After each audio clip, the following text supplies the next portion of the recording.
ನಾನು ಬೆಳಗ್ಗೆನೂ ಪ್ರಸ್ತಾವ ಮಾಡಿದೆ. ಅವನ ತಲೆ ಹಿಡ್ಕ ತೆಗೆದಾಕಿದನ್ನ ಪದನ. ಅವನು ಹೇಳ್ದ ಮುಖ್ಯಮಂತ್ರಿಗಳು 28 ಕೊಲೆ ಮಾಡಿದ್ದಾರೆ, ಅವ್ರನ್ನ ಜೈಲಿಗೆ ಹಾಕಿ. ನಾನು ಇವಾಗ ಮತ್ತೆ ಒಂದ್ಸರಿ ನೋಡ್ಕೊಂಬಂದೆ, ಜೈಲಿಗೆ ಹಾಕಿ ಹೇಳಿದ್ದಾರೆ. ನಾನು ನೋಡಿದ್ದೀನಿ, ರಾಜೀನಾಮೆ ಕೊಡಬೇಕು ಅಂತ ಹೇಳಿದ್ದಾರೆ.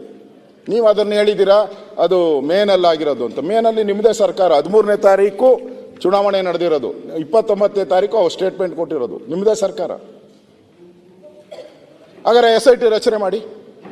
ಮುಖ್ಯಮಂತ್ರಿಗಳು ಆ 28 ಹಣ ಎಲ್ಲೆಲ್ಲಿ ಉಣಿದ್ದಾರೆ ತೆಗಿರಿ. ನಾವು ಮುಖ್ಯಮಂತ್ರಿಗಳ ವಿರುದ್ಧ ಅಲ್ಲ, ಈ ತರದ ವ್ಯಕ್ತಿಗಳು ಯಾರು ಈ ಸಮಾಜಘಾತಕ ವ್ಯಕ್ತಿಗಳಿದ್ದಾರೆ ಇಂಥವ್ರ ಬಗ್ಗೆ ನೀವು ಏನ್ ಕ್ರಮ ತೆಗೆದುಕೊಳ್ತೀರಾ? ಒಂದು ಸ್ಪಷ್ಟ ಸಂದೇಶ ಹೋಗ್ಬೇಕಾಯ್ತಲ್ಲ. ಆ ವಿಶ್ವನಾಥ್ ಮಾತಾಡಿದ್ರು. ವಿಶ್ವನಾಥ್ ಮಾತಾಡಿದಾಗ ವಿಶ್ವನಾಥ್ ಬಗ್ಗೆನೂ ಅವರು ಹೇಳಿದ್ರು, ಈ ಸದನದಲ್ಲಿ ಏನಾದ್ರೂ ಮಾತಾಡಿದ್ರೆ ಸದನದಲ್ಲೂ ನಮಗೆ ಬೆಲೆ ಇಲ್ಲ, ಸದನದಲ್ಲೂ ಬೆಲೆ ಇಲ್ಲ ನಮಗೆ.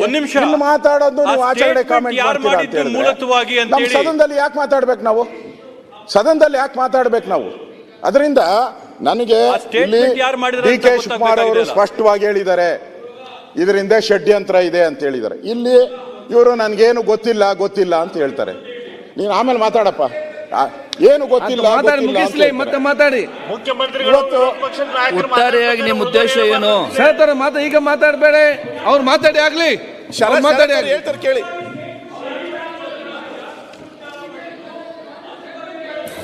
ಅವ್ರು ಮಾತಾಡ್ತಾರೆ, ಹೋಮ್ ಮಿನಿಸ್ಟರ್ ಉತ್ತರ ಕೊಡ್ತಾರೆ. ಸನ್ಮಾನ್ಯ ಅಧ್ಯಕ್ಷರೇ, ಕೂತ್ಕೊಳ್ಳಿ ಈಗ. ಆಯ್ತು,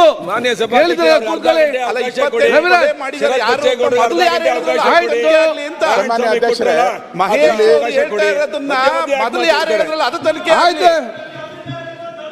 ರವಿಗೌಡ ಅಧ್ಯಕ್ಷರೇ,